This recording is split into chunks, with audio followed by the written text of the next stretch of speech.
ഏത് ഗവൺമെന്റ് വരുമ്പോഴും cabinet നോട്ടിന്റെ covering ഷീറ്റിൽ മുഖ്യമന്ത്രിയുടെ പേരെഴുതും. Karunakaran government, Nayanar government, AK Antony government, Achuthanandan government എന്ന് എഴുതാൻ ഇടയാകാതെ ഞാൻ പെൻഷനായി.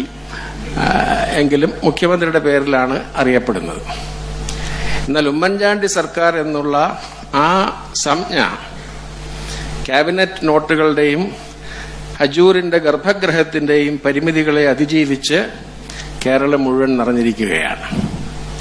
അദ്ദേഹത്തിനെതിരായി ആര് എന്ത് പറഞ്ഞാലും ഏശാത്തത് അദ്ദേഹത്തിന്റെ കർമ്മകൗശലം കൊണ്ടും കേരളീയ ജനങ്ങൾക്ക് ഉമ്മൻചാണ്ടിയിലുള്ള വിശ്വാസം കൊണ്ടുമാണ്. ഉമ്മൻചാണ്ടി കേരളം കണ്ട ഏറ്റവും നല്ല 2 മുഖ്യമന്ത്രിമാരിൽ ഒരാളാണ് എന്ന് ഞാൻ എഴുതി കഴിഞ്ഞിട്ടുണ്ട്. ഇപ്പോൾ അതിനോട് യോജിക്കാത്ത പല ആളുകളുമുണ്ട്. അത് സോളാർ കമ്മീഷന്റെ ക്രോസ് ചെയ്യപ്പെടാത്ത മൊഴികൾ വായിക്കുന്നവരാണ്.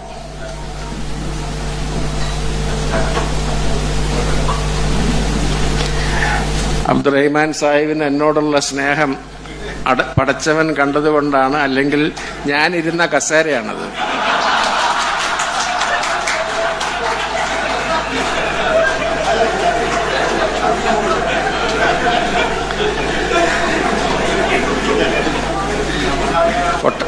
ഒട്ടകത്തിന്റെ പുറത്ത് വെച്ച അവസാനത്തെ വൈക്കോൽ തുരുമ്പാണ് അതിന്റെ നടുവിൽ ഒടിക്കുന്നത് എന്ന് പറഞ്ഞതുപോലെ എന്റെ 100-ലധികം കിലോ ഇരുന്ന് ക്ഷതപ്പെട്ട കാലുകളാണ് അദ്ദേഹത്തിന്റെ ദുർബലമായ ശരീരത്തിന് കീഴിൽ വഴങ്ങിപ്പോയത്.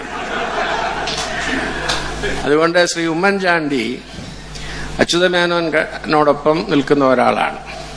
ഇത് പറയുമ്പോൾ പല ആളുകളും സോളാർ കമ്മീഷന്റെ ക്രോസ് ചെയ്യപ്പെടാത്ത, കമ്മീഷൻ തിരസ്കരിക്കുമോ സ്വീകരിക്കുമോ എന്ന് ഉറപ്പില്ലാത്ത മൊഴികളുടെ അടിസ്ഥാനത്തിൽ ഈ മനുഷ്യനെ വിലയിരുത്തുന്ന ആളുകൾ അത് ശരിയാണോ എന്ന് ചോദിക്കാറുണ്ട്.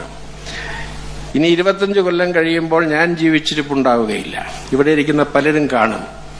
അന്ന് നിങ്ങൾ കേരളത്തിന്റെ ചരിത്രത്തിൽ വായിക്കും, കേരളം കണ്ട ഏറ്റവും മികച്ച മുഖ്യമന്ത്രിമാർ അച്യുതമേനോനും ഉമ്മൻചാണ്ടിയുമായിരുന്നുവെന്ന്.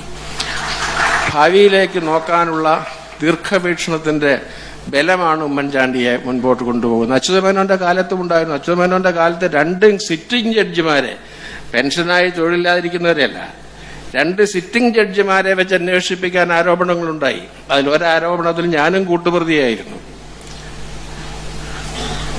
അതിന്റെ പേരിൽ കേരളം കണ്ട ഏറ്റവും പ്രഗത്ഭനായ IAS ഉദ്യോഗസ്ഥൻ KK രാമൻകുട്ടി സസ്പെൻഷൻ വാങ്ങിച്ചു. അങ്ങനെയൊക്കെയുള്ള അച്യുതമേനോന്റെ കാലത്തെക്കുറിച്ച് നമ്മളിപ്പോൾ ഓർക്കുന്നത് അന്ന് അദ്ദേഹത്തിനെതിരായി വന്ന ആരോപണങ്ങളെക്കുറിച്ചല്ല, മറിച്ച് ഇപ്പോൾ EP ജയരാജന് പോലും, ഏതോ ഒരു ജയരാജന് പോലും അഭയമായി തീർന്നിരിക്കുന്ന Sree Chitra centre, CDS, KFRI, CWRDM, ഇങ്ങനെയുള്ള അനേകം സ്ഥാപനങ്ങളാണ്. അതുപോലെ തന്നെയാണ് 25 കൊല്ലം കഴിയുമ്പോൾ സരിതയെ ആളുകൾ മറക്കും, ഉമ്മൻചാണ്ടിയെ മറക്കുകയില്ല. അന്ന് പറയാൻ പോകുന്നത് കൊച്ചി മെട്രോ, വിഴിഞ്ഞം തുറമുഖം, സ്മാർട്ട് സിറ്റി, കണ്ണൂർ വിമാനത്താവളം, ഇങ്ങനെ അനേകം കാര്യങ്ങളായിരിക്കും. ചരിത്രം പഠിക്കുവാനും ഭാവിയിലേക്ക് എത്തിനോക്കുവാനുമുള്ള കഴിവ് ഒരേ സമയം കിട്ടുന്ന ജാനൂസിനെ പോലെ മുന്നോട്ടും പിന്നോട്ടും കണ്ണുള്ളവർക്ക് മാത്രമേ ഇപ്പോൾ അത് കാണാൻ കഴിയുകയുള്ളൂ. നിങ്ങളിൽ ചെറുപ്പക്കാരായ ആളുകൾ അങ്ങനെ ഒരു വരി കൂടെ വായിച്ചിട്ടേ മരിക്കുകയുള്ളൂ എന്ന് ഞാൻ പ്രത്യാശിക്കുന്നു.